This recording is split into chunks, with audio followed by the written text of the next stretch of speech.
Hey everybody, it's Pastor Mark McDonald with First United Methodist Church of Batesville. I'm delighted to be with you again for a weekly update. We take some time each week just where I can share with you some of the things that are going on. I read an article this past week about the fact that the honeymoon is over in churches. It was an article about churches just in general, everywhere, and it talks about how the isolation and the social distancing has caused us to become less and less connected with each other, and we don't realize how hard people are working and how much stress they're under. And so a lot of congregations are feeling kind of an angst, a push. I know that if you're like me, you feel an angst just because we're tired of being in this. We thought this would be a relatively short term, but it's turned out to be a long time, and it may still be longer before we're able to gather together inside of our buildings. What I found in that article, though, was that I am honored. I'm excited to be part of a church that's not in the midst of that. Now, I know we have angst and we have conflicts that come up between people, and sometimes we get anxious about where we are and we're wondering why we're not back together. But here it seems like everybody's sticking together, and it's happened in so many wonderful ways. I don't know if you realize how unique that is in the big scope of things, but our church is blessed. We have been gathering together each week with daily devotionals online, worship each week at 9 o'clock on Sunday mornings, this weekly update that we share so we stay connected. But even more than that, if you were to drive by the church at any time during the week, you're likely to see that it's closed up and there may be very few cars, if any, out there. But you're also likely to see somebody up here multiple times a day getting food out of the fellowship hall and putting it in the blessing box. Or if you come by on a Saturday morning, you're going to see us serving meals out the side door of the church. Last Saturday, our breakfast served 111 meals. In the midst of the COVID pandemic, we're still very much a part of that.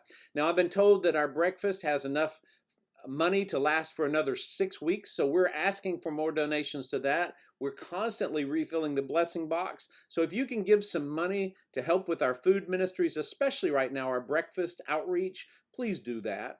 But if you were to come by and see, you would probably run into somebody doing something. We've closed the building except for essential personnel, and that's people who are working the food ministries, staff that come in to work.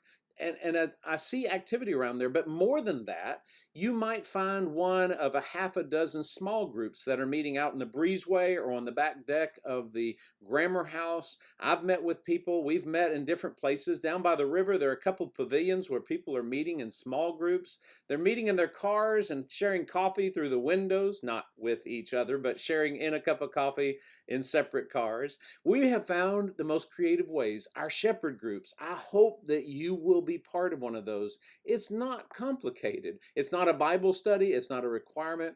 But the shepherd groups, I'm hearing some stories from those about people who are just sending out cards to the ones in their shepherd group, making a call, sending a text, keeping up with each other.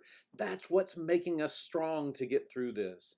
During our cottage meetings that I've had in the month of August with our shepherd groups, I've gotten the same response. People are saying what their favorite thing is in the church, and it's something that was before COVID and still is. When I ask what's the one thing you would like to change in the church, it's been fascinating to me that those are things we talked about before COVID just about as much as we do now. And I'm going to share some of those in September. We're going to have a special presentation on the cottage meetings and our hope for where we're going once we can get our leaders together and make our plans. What you're going to find, I believe this with all my heart, is that we are a strong church right now. We were a strong church before COVID. But here's what I believe.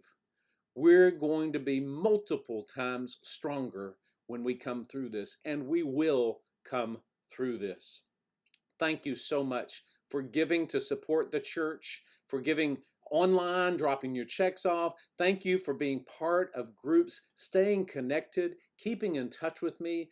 That makes us unique in many ways. I want you to keep the faith and stay strong. This last week, we had one of those gatherings I want to spotlight, and that is that our high school seniors gathered at a local residence in their front circle drive where we could have lots of social distance.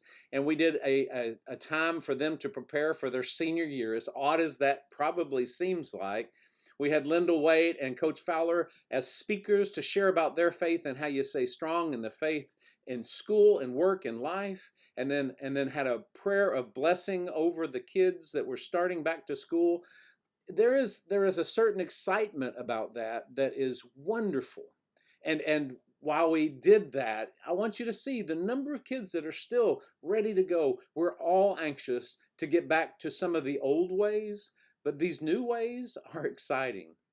Now, this coming Saturday evening at 6 p.m., I'm inviting you to join me, the trustees, and a bunch of other people from our church as we do some labor around the outside of the church. We'll keep our social distance, we'll wear our masks, and we're going to do some trimming and continue to improve our grounds so that we're ready when we come back. You might not know this, but we had an air conditioner leak inside the building and an insurance claim, and we're getting ready to work on repairs inside the building. Things are still going on. Even if you can't see them, I want you to know that our church is alive and well, and I believe we're going stronger day by day. Just like the people who were in the Exodus, they left the old ways of slavery, even though that had so many advantages they missed, and they went to the promised land and found a whole new hope and future. That's where God's leading us. So join us this Saturday night, if you can, to help us, 6 o'clock here at the church. So we'll wait until it's later in the day. We'll work until dark or until it just feels too hot. Hopefully it's going to be a nice evening and we'll get some work done on the outside. We continue to get everything ready with protective equipment and sanitizing equipment so then when we're able to open the building, we are ready to go. So ready to go. I want to encourage you to wear your mask everywhere you can. We've got lots of masks at the church, so if you don't have one, let us know. We have a limited number of church logo masks that you can get to, so reach out to us in the church office or send myself or one of the staff a message, and we'll get you those as long as we have those in place and with us. We are ready to go with that. We are also going to start wearing masks inside the building for the essential people that come in to work, the staff and the people that are working. I am asking that we wear masks 100% when we're in the building unless we're alone. So if you're inside working by yourself, you don't have to wear a mask like any other place, but we're going to double down and make sure that we are being as careful as we can. So with the reopening of school and all the changes that are going on, we can beat this, we can get through this and come out to do the things we're so excited to do. Lastly, I want to tell you that tonight's worship service has been canceled. Hopefully you got the email or saw it on Facebook, but we have canceled tonight's hymn sing, largely because we were gathering under one great big pavilion at the park, and it was far enough away that while people could sit in their cars, we knew that a lot of people would be getting out. With the first week of school, we also know that a lot of people are busy, and since it's the first week of school, we don't want to do anything to upset the chance of spreading COVID in any way, so that one is canceled. Our ministry team will continue to meet. We're looking at the next opportunity will be a drive-through worship communion time that we will announce hopefully by next Wednesday. I'll have more information on that for you, and we're looking at new opportunities of things we can do. My friends, keep the faith. Don't give up. This is going to be something we look back on and say, I'm glad that's over, but we're also going to say, look at what God did with us. Don't give up. Let me know what I can do to be your pastor, your friend. I love you. I miss you. I can't wait till we can be together somewhat like the old ways, but I look forward to ways that I get to see you. I love seeing people around town and the masks, and we're starting to recognize each other in masks, which is fun. Just know that God is very much alive and well and at work in you and through you, through our church. And I'm excited to be part of a church that is staying connected and working so hard.